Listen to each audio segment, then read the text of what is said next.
신정격, 신이 허할 때 신의 기능을 정상으로 충실하게 하기 위한 보호법인데요. 그 기본 원칙, 허할 때는 보기모, 사기관 마음에 두시고요. 우선 신장의 구조를 좀 보시도록 하겠습니다. 신장은 우리 몸속의 필터입니다. 사구체를 통해서 혈액을 걸러내서 깨끗한 피는 정맥을 통해서 다시 폐로 심장으로 보내고요. 찌꺼기는 소변으로 내보내는 역할을 합니다. 신장의 모습입니다. 우신과 좌신 두 개가 있는데요. 한의학에서는 우신을 명문이라고 그러고요. 좌신은 순수 콩팥 기능을 담당을 합니다. 신장에서 양쪽 요관을 통해서 방광으로 소변을 내려보내서 요도로 내보내는 역할을 신장 키드니가 합니다. 우리 몸에서의 위치는 양폐가 심장을 감싸고 있고 우측으로 간, 그 다음에 정중앙 약간 좌측으로 췌장과 비장이 있고 췌장 뒤편으로 척추 가까이에 우신과 좌신이 위치하고 있습니다. 신병의 허증이 어떤 것인지 보시도록 하겠습니다. 신의 병증은 허증으로 음허증과 양허증이 있습니다. 신음허, 신혈허라고 볼 수가 있죠. 신음이 허하면은 머리가 어지럽고 이명이농, 시력 감퇴, 불면증이 나타나고 허리와 무릎이 시리고 몸이 여유어갑니다. 남자는 유정이 발생하고 여자는 생리불순이라든가 생리가 적어지는 그러한 병증이 나타납니다. 신양허입니다. 기허라고 볼 수가 있죠. 신양이 허하면 얼굴에 윤기가 없고 몸과 사지가 차며 오경설사, 새벽에 설사를 하고요. 정신이 피곤합니다. 남자는 발기불능, 조루 등이 나타나고 여자는 자궁의 기능부진으로 불임 증상이 있습니다. 신의 병증을 보시도록 하겠습니다. 신은 우리의 생명력인 정을 저장하고 선천의 기혈을 간직하기 때문에 우리의 생명과 생장과 발육, 생식하고 관련되는 병증이 나타납니다. 신은 고를 충만하게 하며 신장은 허리 안쪽에 위치해서 신장에 병변이 생기면 증상은 흔히 허리 부위로 나타납니다. 그래서 허리의 통증은 주로 신허 요통이 많습니다.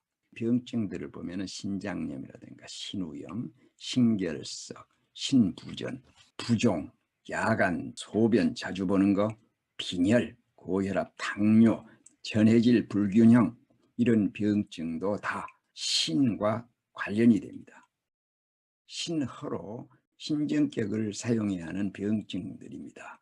신적, 그다음에 원기 부족, 탈모, 관절염, 한섭, 두통, 또 목이 간질간질하는 기침, 이농, 귀먹은 거요, 근시, 그다음에 유정, 몽설, 꿈에 설정하는 거요, 그다음에 냉복통, 오경설, 새벽설사, 통풍, 피부가 검고 윤기가 없고 무좀, 신의요통, 소변 자주 보는 거 이런 것들이 다 신허에서 나타나기 때문에 신정격 사용하시면 됩니다. 신키드니의 기능을 보면요. 신은 우리의 생명력인 선천의 정을 저장을 합니다. 그래서 생장, 발육, 생식을 주관하죠. 또 신은 기를 받아들이는 기능을 주관합니다. 폐가 만들어준 기를 받아서 인체의 각 조직에 보내주는 기능을 담당합니다. 또 신의 주 기능 중에 하나가 수액대사지요. 기화 기능을 통해서 진액을 수송을 하고 배설하고 진액대사의 평형을 유지하는 기능을 신이 합니다. 신은 고를 생육하고요.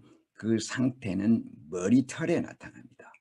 또 골 속의 수는 고를 영양합니다. 신은 귀와 이음, 대소변구 이음에 개교한다고 그랬습니다. 또 신의 액은 침인데요. 타액이죠. 음식을 먹을 때에 나는 침은 비가 주관을 하고요. 이빨이라든가 혀 밑에서 나는 침, 타액은 신, 키드니가 주관을 합니다. 이러한 기능에 문제가 생기는 것은 신허로 보고 신전격을 사용하시면 되는 것입니다. 신전격 처방을 보시도록 하겠습니다. 신허증에 신의 기능을 정상으로 충실하게 하기 위한 보법이 신전격인데요. 원칙은 신이 허할 때는 복이 모하고 사기 관을 하는데 그중에 복이 모를 보시겠습니다. 신수는 금생수 폐가 신을 낳습니다. 그래서 신수의 모는 폐, 금이므로 폐경맥의 금혈인 경거를 보호하고요. 또 자기경맥으로 와서 신경맥의 금혈인 복류를 보호하는 것이 신전격의 복이 모가 됩니다. 족소음 신경의 모경인 수태음 폐경은 음경맥이기 때문에 목, 화, 토, 금, 경거가 금혈이 됩니다. 금혈인 경거를 보호할 때에는 손가락 끄트머리 방향으로 침끝을 향하면 경거 보호가 됩니다. 손에 있는 음경맥 3개는 제일 안쪽에 수소음 심경이 새끼손가락으로 흐르고요. 수궐음 심포경이 중간 손가락으로 흐르고 수태음 폐경은 맥이 뛰는 자리로 이 길로 해서 엄지손가락으로 갑니다. 소상, 어제, 태연, 경거, 목, 화, 토, 금, 경건데 경맥의 흐름 방향으로 사자를 하면 되는 것입니다. 경고도 맥이 뛰는 동맥이 흐르기 때문에 동맥에 닿지 아니하도록 사자를 하셔야 됩니다. 이런 모습이 되겠습니다.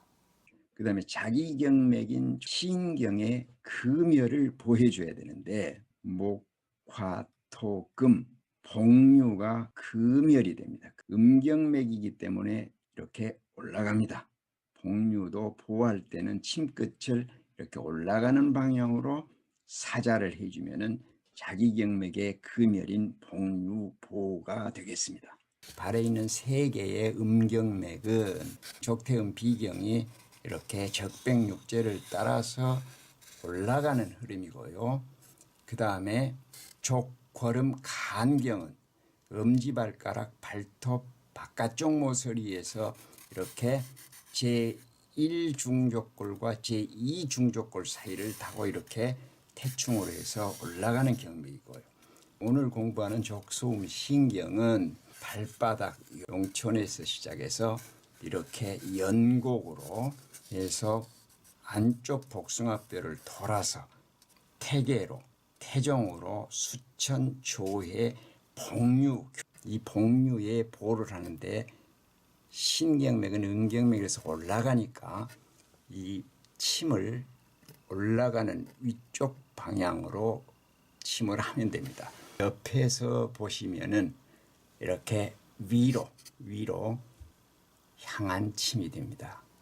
그 다음에 신전격 중에서 사기 관을 보시겠습니다. 이 신수를 극하는 것은 비토입니다. 토극수, 비토가 신수의 관경맥입니다. 그래서 신수의 관은 비토이므로 관경맥인 비경맥의 토열인 태백을 사하고 족소음 신경의 관경맥인 족태음 비경입니다. 목, 화, 토, 태백이 토열이 됩니다. 태백을 사해줘야 되는데 음경맥이기 때문에 흐름은 발끝에서 이렇게 올라가는 방향이기 때문에 태백을 사하는 것은 그 반대로 사자를 해주면 됩니다. 족태음 비경은 음백, 태도, 태백, 목, 화, 토. 태백이 토열입니다. 토열을 사하는 침은 비경맥은 이렇게 올라가니까 사하는 것은 침끝이 발끝 방향으로 향하게 놓으시면 됩니다. 이것이 태백사입니다. 이런 모습입니다. 그 다음에 사기관 중에서 자기경맥의 토열인 태계를 사하는데요. 족소음신경도 음경맥이기 때문에 목과 토열이 태계가 됩니다. 태계는 뇌과첨하고 아킬레스건 중간이죠. 움푹 들어간 데입니다. 신경은 이렇게 위로 올라가는 음경맥이니까 살 때는 흐름 반대 방향으로 사자를 해주면 태계 4가 되겠습니다. 족소음신경의 복류보 태계 4입니다. 이렇게 해서 신정격, 보기모, 사기관 4개의 혈자리에 침을 했는데요. 족소음신경의 모경인 수태음 폐경의 금혈인 경거를 보호하고 또 자기경맥인 신경의 금혈인 복류를 보호했습니다. 다음에 사기관에서는요. 관경맥인 족태음 비경의 토열인 태백을 사하고 족소음 신경 자기경맥의 토열인 태계를 사해준 모습입니다.